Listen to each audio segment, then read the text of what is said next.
Hello, picking up another day in our book. It is Christmas time in the book. They've just had a big dinner at the steakhouse, and Henry, the older guy, gets kind of confused. Just called Avon Kavanaugh, and Connor and her find that very mysterious. And that's pretty much where we left off, so I'll keep on reading. The fun and success of Christmas had me thinking a lot about Stagecoach Pass. The park had gotten old and tired, and everyone in town had visited at one point and didn't really feel the need to come back. There was no draw. Even the food at the steakhouse probably got old because they only served a few different things. Something needed to change, or I don't think there would be a Stagecoach Pass much longer. And then, where would we go?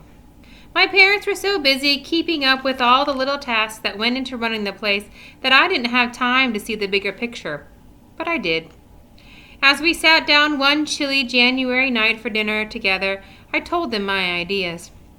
You know, I walked through Stagecoach Pass yesterday and I counted 17 empty storefronts. I took a bite of a sandwich, then said, 17. Dad sighed. I know, this place is a little bit like a ghost town. It makes the place look sad, I said. We need to get some stuff in here for people to do, stuff for people to buy. It takes money to fill the buildings with employees and merchandise, Mom said. I frowned. Well, can't we take out a loan? I heard you have to spend money to make money. Dad laughed and said, Where'd you hear that? On a commercial. Well, that may be true sometimes, Dad said, but I think the park already took out a couple of loans just to keep going, and I'd have to talk to Gary about that, but I don't think that's going to be an option. Well, isn't there some other way to get stuff in here? I asked.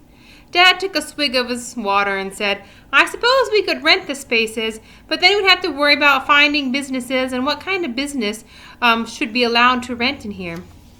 Well, of course, I said. We would want it to be, cowboyish.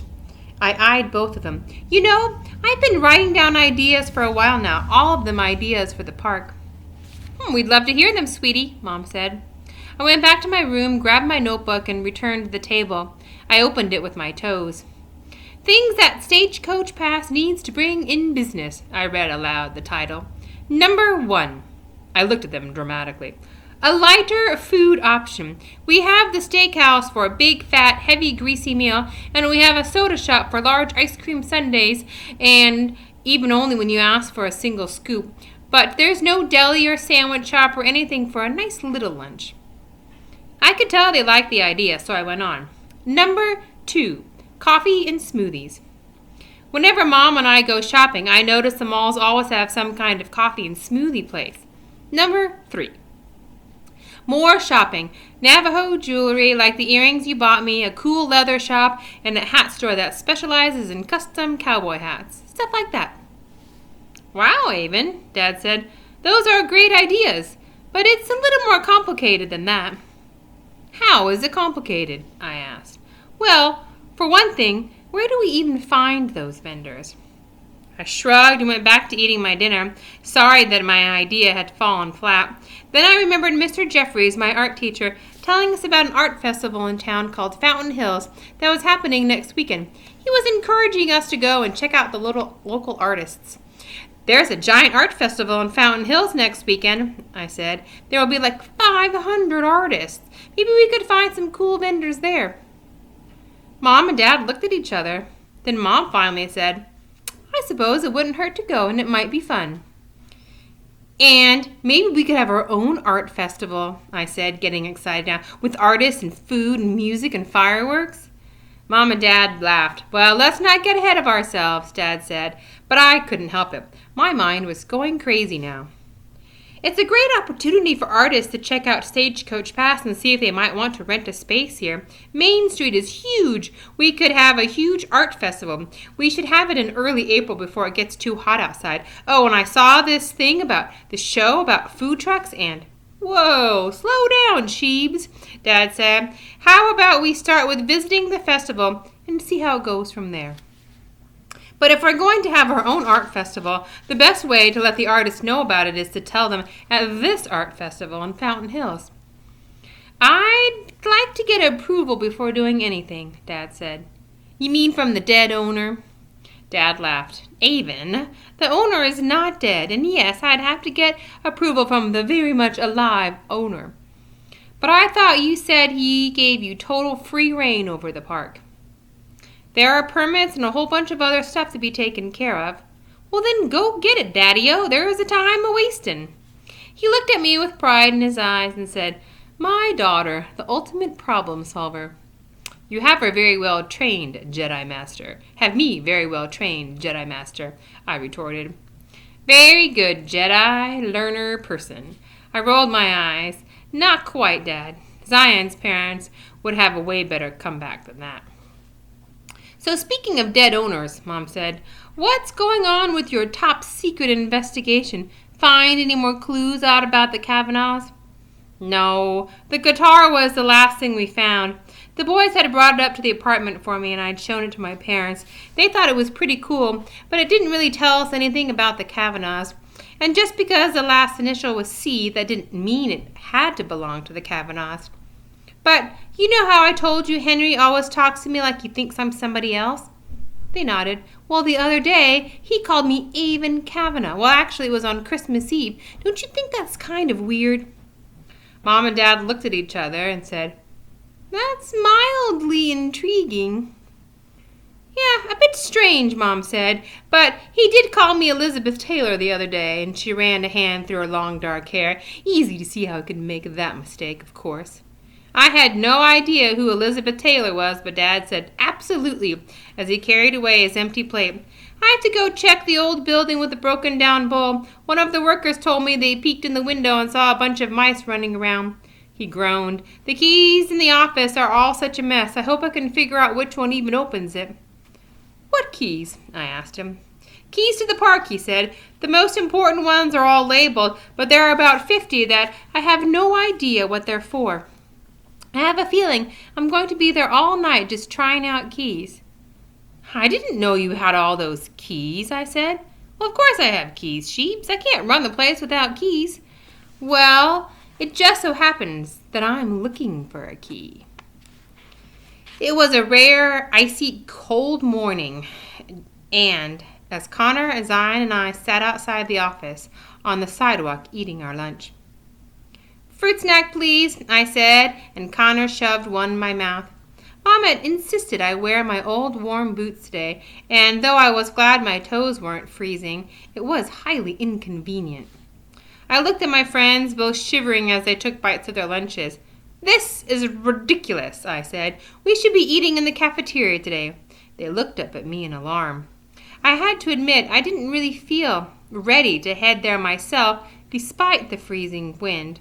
But I simply said, well, we can't stay here. They both let out sighs of relief. So Dad told me he's going to try to get the keys in the office as organized as possible, and then he'll let us try the ones that he can't figure out. I bet one of them goes to that desk. I wonder what's going to be in the desk, said Zion. I chewed on a fruit snack and gulped. Maybe a murder weapon. Zion shivered. No, I hope not. I hope so, I declared. Then we can turn it into the police, and then they'll be able to find fingerprints off of it, and then they'll bust the murderer, and we'll all be in the newspaper, and the murderer will be like, I could have gotten away with it if it hadn't been for you two nosy kids. Zion and Connor both frowned at me. I don't want to be in the newspaper, said Zion. Me neither, said Connor, and I think you've watched entirely too much Scooby-Doo. I scowled. Sometimes those guys were a total buzzkill, and I had watched too much Scooby-Doo, so I decided to change the subject. We've had hundreds of artists call about the festival, so many that we've had to turn some away because they simply don't fit into the Stagecoach Pass space or the theme. Seriously, like who wants to buy something called a diaper cake? No thank you. I'll stick with chocolate. And if you don't know what a diaper cake is, it's usually for a baby shower, and they take all these rolled up diapers and they put them into the shape of a cake. It's a way of giving a mom and dad to be a whole bunch of diapers as a present. Zion nodded. Ooh, diaper cake? That's gross. It's disgusting, Connor agreed. So we need to find a band now. Any ideas? Well, it shouldn't be too hard to find one, Connor said. Just look online. And then he raised an eyebrow at me and said, maybe you should perform, Avon. I looked at him in disbelief. Is that supposed to be a joke? My earmuffs slipped down a little, and Connor pushed them back up onto my head. No, I think it would be cool. Zion looked at me and said, what do you play, Avon? The guitar, Connor said. He answered for me, but she won't play for anyone. I think she's lying about it. She doesn't really know how to play. I shoved Connor with my foot and said, shut up. He laughed. Okay, fine. Then play a song at the festival. It would be so cool. What do you care? I said. You're not even going to come. Zion's head jerked to Connor. You're not going to go? Connor shrugged. I don't know. Avon thinks there's going to be like 1,000 people there. Zion stared at him. So? Connor gaped at Zion. So? That's thousands of people to stand around staring at me and maybe laughing at me. They're going to be staring at me too, I said, but I'm still going to go. Fine, Connor said. I'll tell you what. If you play your guitar, I will come and watch. My throat felt suddenly dry. Juice box, please, I whispered, and Connor obliged. I took a swig and cleared my throat. I'm not performing at the festival. I would never perform in public for anything. Fine, then I'm not coming, Connor said. Darn it, he knew I wouldn't perform, and that was his way out. Why won't you play for anyone, Avon? Zion asked. I shrugged. I don't want people watching me up there. Watching the freak is what I wanted to say. Why not? Zion said. You acted in a play on stage in front of people.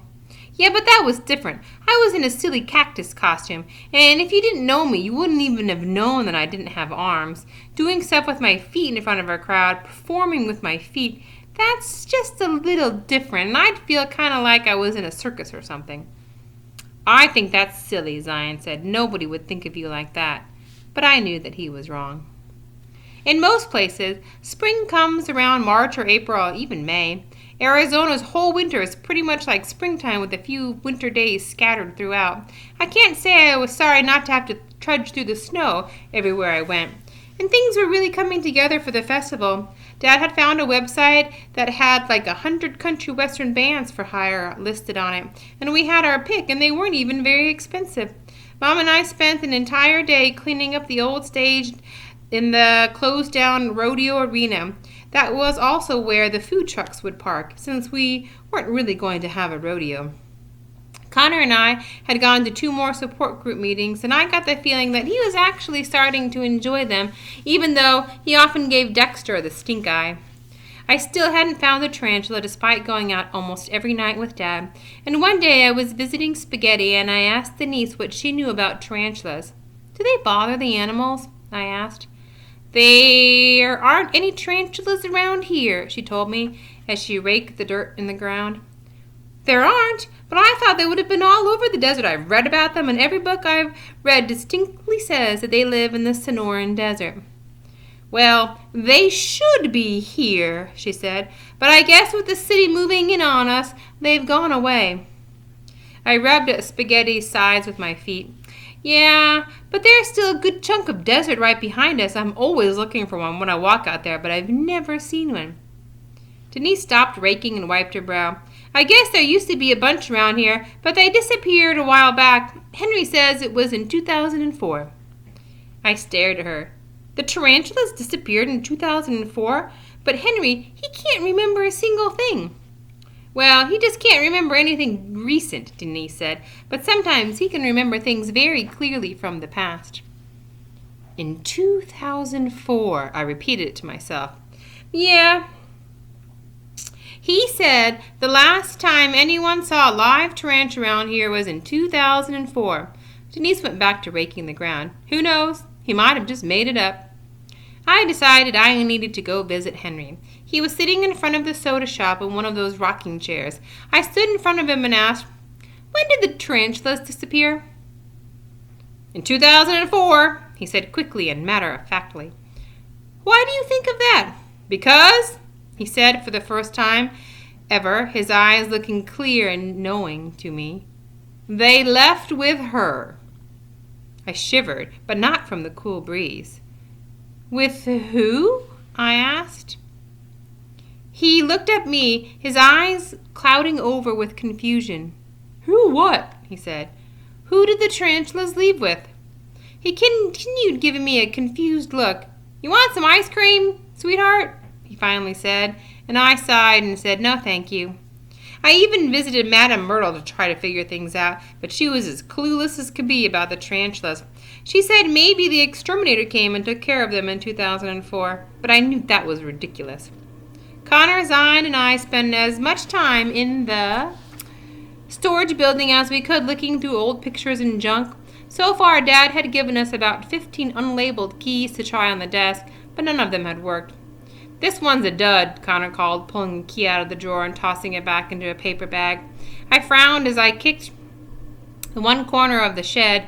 It was so old and brittle from the heat that it burst wide open, sending a wave of papers onto the floor. It wasn't necessarily the most orderly way of doing things, but it was a lot easier than Zion's method.